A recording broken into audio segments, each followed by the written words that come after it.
may dadayo ng Calamba, Laguna. Maaasahan na ang ganitong pabilin. Pasulubong kong buko pie, ha?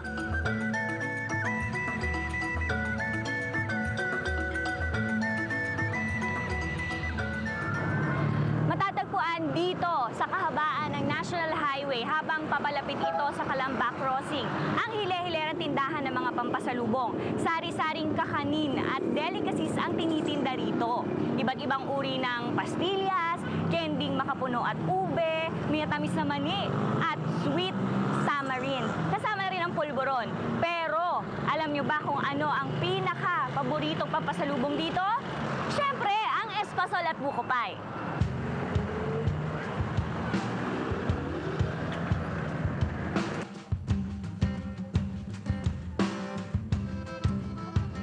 Sino pa ba naman ang hindi nakakakilala ng buko pie, lalo pat napapunta dito sa Calamba?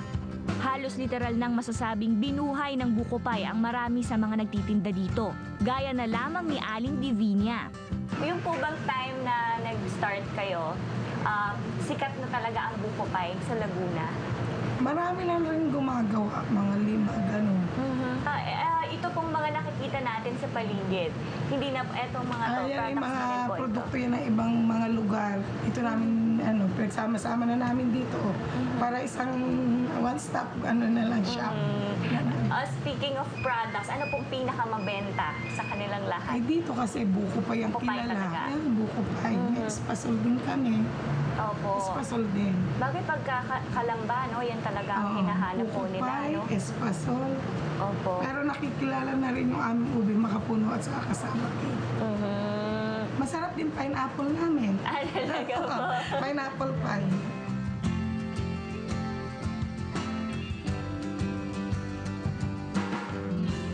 Isa sa mga gumagawa at nagtitinda ng buko pie itong si Chody Flores. Ipinakita sa amin kung paano niya ginagawa ang kanyang buko pie. Sige nga kuya, tingnan natin kung paano siya. Ito po, harina pa rin. Tercera.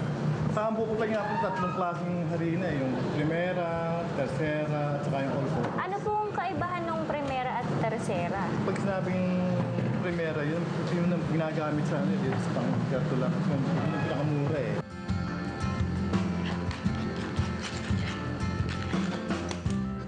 Pagkatapos po nun, buko na. Ang slice nung buko, basta random na lang. Kung maliliit, gano'n. Pwede mo lang malalaki. malaki. Basta, 3 buko per buko pie. Ah, Oh, okay. yun ang average. 3 buko. Per buko pie. Gata, na Gat evaporada. ng level. Opo. Ganyan, yan. Ito, lalagyan siya ng isang itlog. Yung 3 buko, okay. Ang average nga pala, 1 egg per buko pie. 1 egg lang. Tapos yun. Tapos tigi-tigi isang cup lang po. Yan. Tapos na-mix mo yan, nalalagay mo siya dyan. Ayan. Ayan. Ang buko pie. Oo nga po. Tapos papatungan ulit mo. Nito po, nung dough ulit. Ah, okay. Patungan na ulit.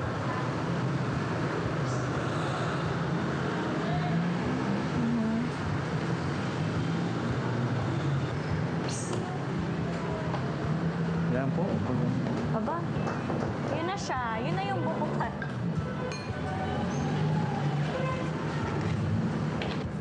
Bakit niyo po binubutasan? Para po Mas mingaw yun.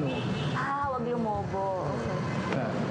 Papasok na sa oven tapos 45 minutes to 1 hour.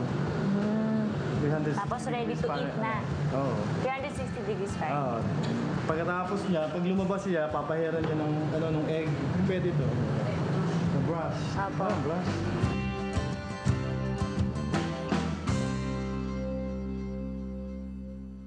Tikman natin itong nagawa natin buko pie. Uy, may cheese.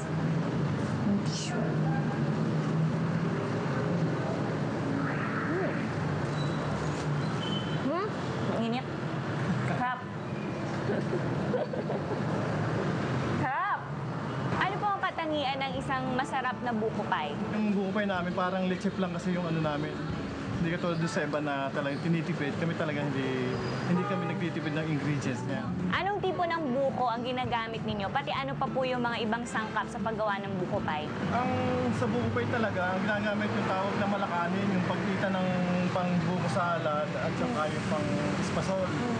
Kasi pagka napanipis yung buko pie na hindi nasariwan, natutunaw yung sa oven eh. Hindi katulad nung mga makakapal, matigas naman. Kailangan medyo matandang buko. Oo, pagkita nga ng ng pansalad. Opo. Mataas kayo sa pansalad. Bukod po doon, ano pa po yung ibang ingredients? Kailangan nababasag talaga dyan yung itlog, asukal, at saka yung kailangan isang quality lang ng gatas talaga.